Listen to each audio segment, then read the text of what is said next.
Hello, my name is Sam Feltham, and I'm the crazy guy that's been doing this 21-day 5,000 calorie challenge where I eat 5,000 calories of a low-carb, high-fat diet every single day for 21 days to see if I actually put on weight and to see if a calorie is truly just a calorie. Yeah, so sorry, very sorry that this live final weigh-in was delayed by an hour. Transport for London was not my friend tonight. Anybody that's in a big city knows how public transport can be a bit of a pain. But I'm here right now, ready for this final weigh-in. So I didn't tweet my weigh-in this morning. And just to let you know that it was 86.5 kilograms this morning, and my waist measurement was 75.5 centimeters. So from my starting measurements, that means that it's 1.3 kilograms up from my starting AM weight, and from my waist measurement, that's actually 2.5 centimeters, yes, 2.5 centimeters down from my starting waist measurement. So again, they've sort of gone in opposite directions there. Right now, I am in, let me just recalculate this, I am in a 56,662 calorie surplus, and according to the calorie formula, I should have put on about 7.3 kilograms. My final weight should be 92.9 kilograms. So this morning I was 86.5 kilograms, so we'll see if I am actually 92.9 kilograms right now. So let me just hop on the scales.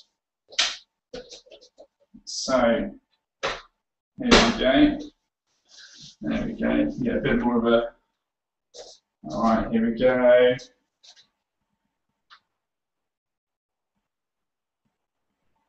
There we go. 87.3 is my final one. 87.3 kilograms.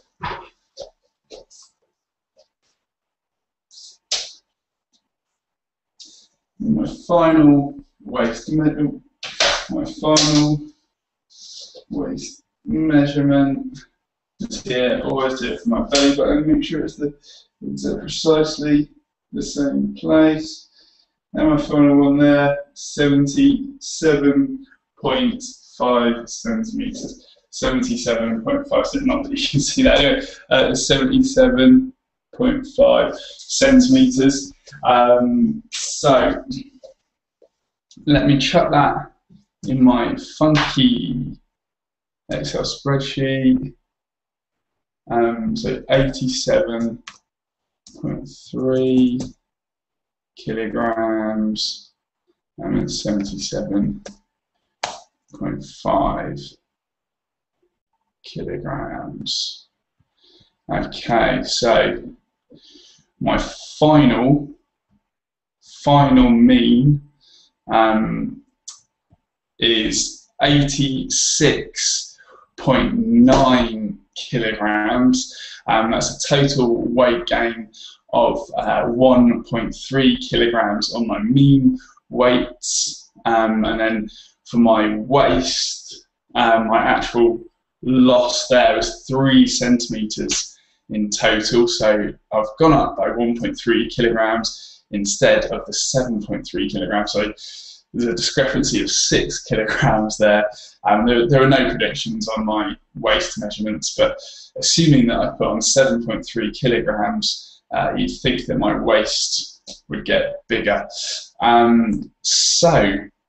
It turns out that using a low-carb, high-fat diet of natural foods doesn't really follow the linear progression of a calorie formula. What I want to do is I want to show you what my graph looks like. I'm just going to pick you up here. There we go. So you can probably see there. This is my funky Excel spreadsheet. But as you can see here, calorie formula goes dead straight up. My weight has been fluctuating up and down, a bit like that, and then my waist has steadily been going down, and it's sort of, been steady from day 10 afterwards. So I think naturally at around about that 76 centimetre circumference around my waist. That's pretty much it, you know. It's been an epic 21 days. If you do have any questions, chuck them in now. I'm going to be refreshing everything. Oh, there we go. We've got a few here. So yes, there are a couple of questions there that I'll answer later on, but there's one guy there on the Facebook comments there. Feel free again to put in any questions right now, but why don't you do the same at 21 days with the starch diet, aka the Dr. McDougall diet? Now, I do plan on doing that sort of thing in the future. In September, I'm going to do a refined grains and sugar diet for 21 days, probably from the last week of September, just to see exactly what happens. Doing a similar amount of calories, probably around about 5,500 calories of refined carbohydrates and sugar, and seeing what happens and see if I get exactly the same effect. Because if a calorie is truly just a calorie, I should get exactly the same effect that my body had from this experience.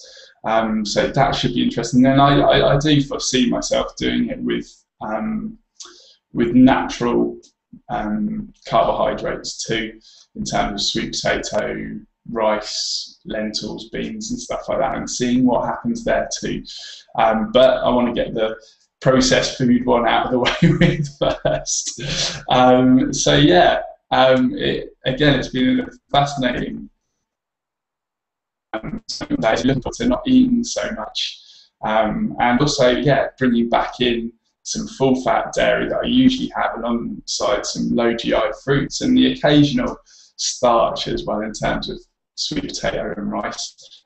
So again, guys, thank you so much for following me on this journey. And my conclusion on the blog,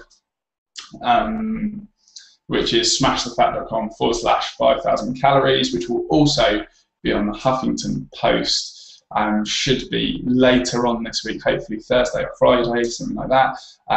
So yeah, make sure that you follow me on Twitter at Sam Feltham to find out when that happens. So yes, stay tuned for that, and we've got some other cool stuff coming up with some self-experiments and things like that too. And again, I'll be posting up my before and after photos as well, which I've done recently too.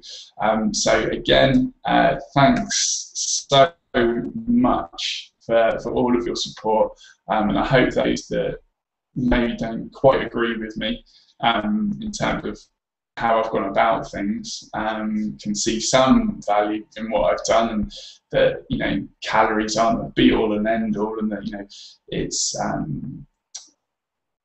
a convincing argument that we should probably look into how different foods react differently with the body, and that we should focus on that, and that calories are a given in terms of that calorie is a calorie, but your body processes it completely differently. So yes, I look forward to seeing everyone's reaction from my conclusion. So until then, be well and smash it out, guys. Thanks a lot.